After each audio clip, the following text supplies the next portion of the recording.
Imagine waking up, reaching for your phone, and knowing what is happening in the world before you even get out of bed. No newspaper on the doorstep, no evening broadcast to wait for, no anchor deciding what matters most today. Just a feed, endless, immediate, and constantly updating. But it was not always like this. For decades, news followed a rhythm. It arrived at specific times, through specific channels, controlled by a small number of gatekeepers. And then, almost quietly at first, that system began to unravel. Not because people stopped caring about the news, but because the way we consume it changed completely. The question is not when social media became dominant. It is how it replaced something that once felt permanent. For most of the 20th century, news was structured. Mornings began with newspapers.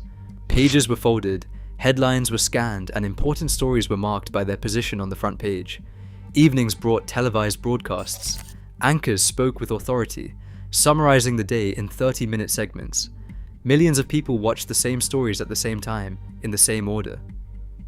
There was a shared experience, a sense that everyone was informed by the same set of facts. Editors decided what mattered. Journalists verified information before it reached the public. While the system was not perfect, it was consistent. News moved at a human pace. Breaking news existed, but it was rare. Information traveled through reporters, through networks, through production cycles. There was time to verify, to edit, to confirm. And because of that, there was also a level of trust. But beneath that stability, pressure was building. The internet had already begun to change how information moved. Online news websites appeared in the late 1990s and the early 2000s, offering articles that could be updated faster than print. Still, they followed the same basic structure. Editors published, readers consumed. That dynamic would not last. The first cracks appeared when platforms designed for connection began to double as sources of information. In the early 2000s, websites like MySpace and later Facebook were not built for news. They were built for people. Profiles, messages, photos. But something unexpected happened. People started sharing links, articles, opinions, breaking events.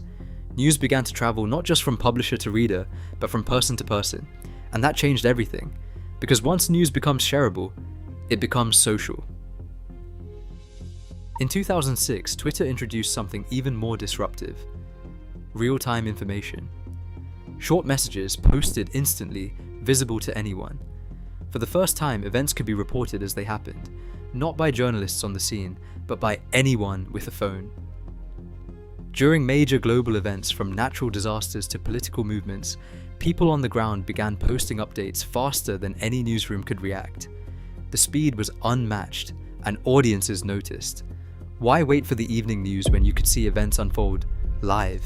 That shift in speed was only part of the story. Around the same time, smartphones began to spread rapidly. By the early 2010s, millions of people were carrying a device that combined a camera, an internet connection, and a publishing platform in their pocket. This meant anyone could capture and share information instantly. Photos, videos, eyewitness accounts. The barrier to entry disappeared. You no longer needed a newsroom. You just needed a moment. And as more people began sharing, platforms started to evolve.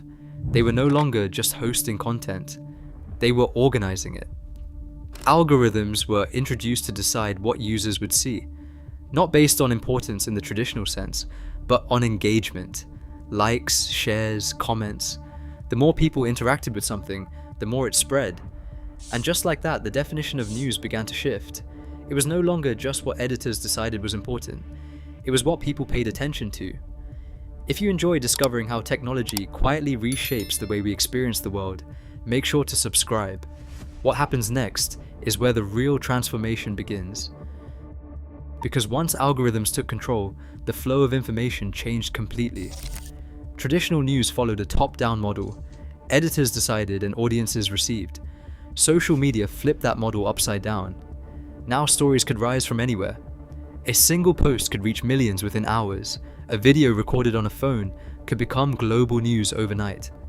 This created something powerful, and also something unpredictable. Speed increased, and volume increased, but verification struggled to keep up. Information began to move faster than it could be checked, and yet people kept turning to social media not because it was perfect, but because it was immediate. Platforms like Facebook, Twitter, Instagram, and later TikTok became primary news sources for younger generations, not through intention, but through habit. People opened these apps to connect, to scroll, to relax, and along the way they encountered the news. This blending of entertainment and information changed how stories were consumed. News was no longer a separate activity. It became part of the feed between photos, videos, and personal updates. That made it harder to distinguish what mattered most. At the same time, traditional news organizations began to adapt. They created social media accounts and they posted headlines, clips, and breaking updates. They tried to meet audiences where they already were, but in doing so, they entered a system they did not control. Because on social media, distribution is not guaranteed. Algorithms decide what gets seen, not editors. This created a new kind of competition, not just between news organizations, but between every piece of content. A serious report competes with a viral video. A detailed investigation competes with a trending meme. Attention becomes the currency, and the faster something captures it, the further it spreads. This has reshaped not only how news is distributed, but how it is created. Headlines become shorter, stories become faster, visuals become more important. Because on social media, you do not have minutes to capture attention, you have seconds. At the same time, new voices began to emerge. Independent creators, commentators, and citizen journalists built audiences without traditional media backing. Some offered valuable perspectives, others spread misinformation, but all of them contributed to a more fragmented information landscape. There was no longer a single source of truth. There were many, and audiences had to navigate that complexity themselves. This shift also changed trust. In the past, trust was tied to institutions, newspapers, networks, and established journalists. Now, trust is often tied to individuals, creators, influencers, and personalities. People follow voices they recognize, voices that feel familiar, even if those voices are not always accurate. That creates a new challenge. When information spreads through networks of people instead of institutions, it becomes harder to control and harder to verify. Yet despite these challenges, social media continues to dominate because it offers something traditional news never could. Personalization. Your feed is not the same as anyone else's. It is shaped by what you watch, what you like, what you engage with.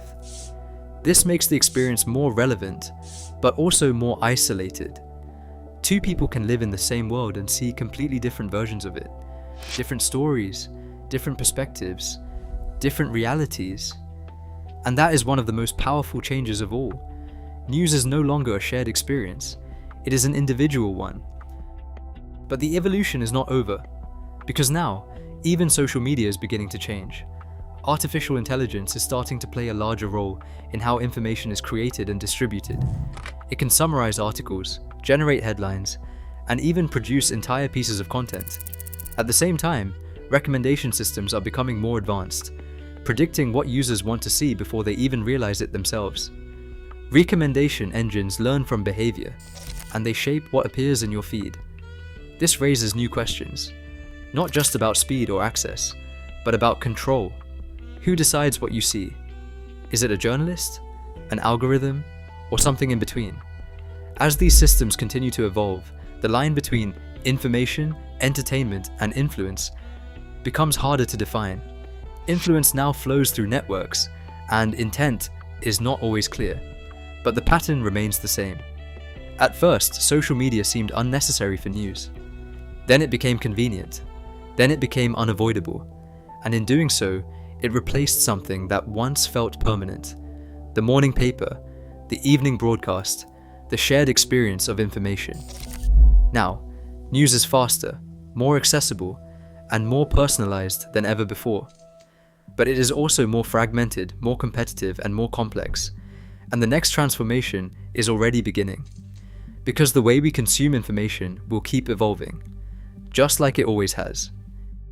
If you want to understand what comes next and how technology continues to reshape the world around you, subscribe to Replacify. Because the next shift is already happening, Most people will not see it coming until it has already replaced what they once relied on.